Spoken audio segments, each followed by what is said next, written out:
اعوذ باللہ من الشیطان الرجیم بسم اللہ الرحمن الرحیم۔ سورہ روم کی آیتیں پڑھ رہا ہوں، آیت نمبر 30، 31، 32۔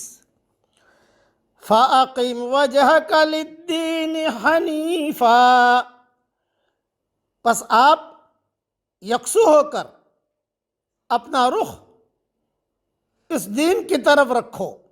فطرت اللہ التي فطر الناس علیہا، اللہ کی فطرت جس پر اس نے لوگوں کو بنایا ہے۔ لا تبدیل لخلق اللہ، اس کے بنائے ہوئے کو بدلنا نہیں۔ ذالک الدین القیم، یہی سیدھا دین ہے۔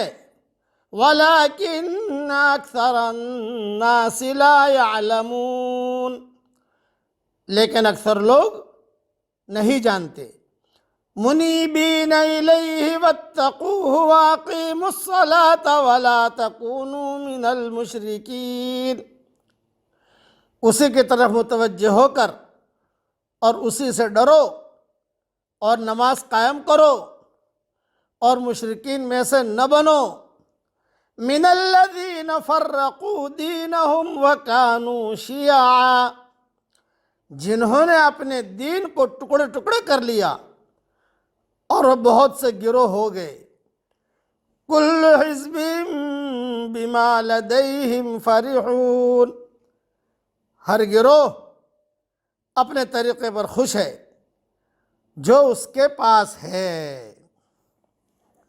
یعنی ہر فرقہ اور گروہ سمجھتا ہے کہ وہ حق پر ہے اور دوسرے باطل پر، اور جو سہارے انہوں نے تلاش کر رکھے ہیں، جن کو وہ دلائل سے تعبیر کرتے ہیں، ان پر خوش اور مطمئن ہیں۔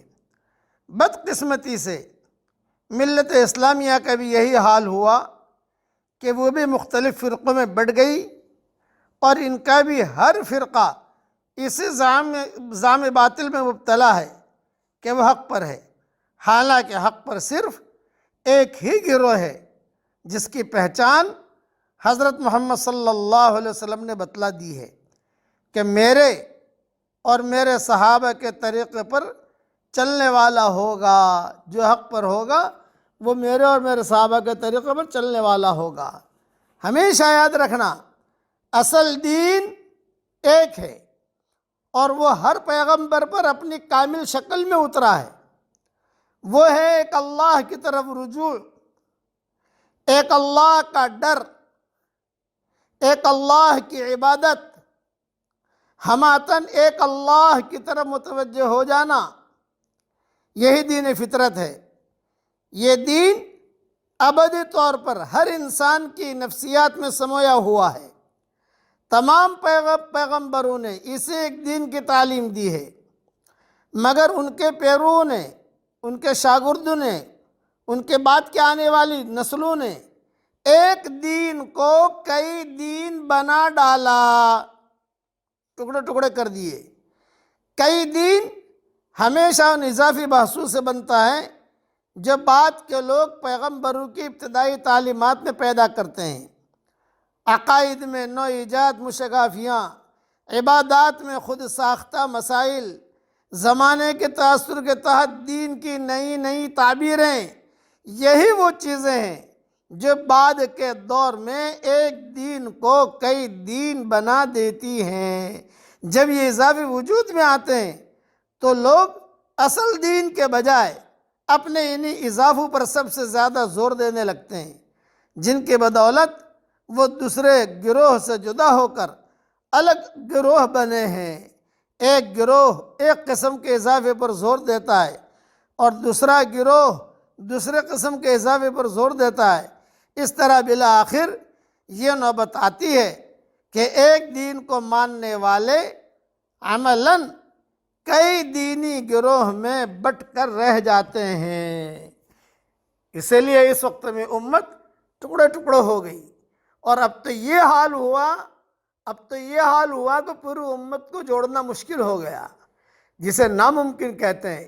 اتنے مذہب بن گئے، اتنے ساری دنیا میں جا کر دیکھو آپ، الگ الگ۔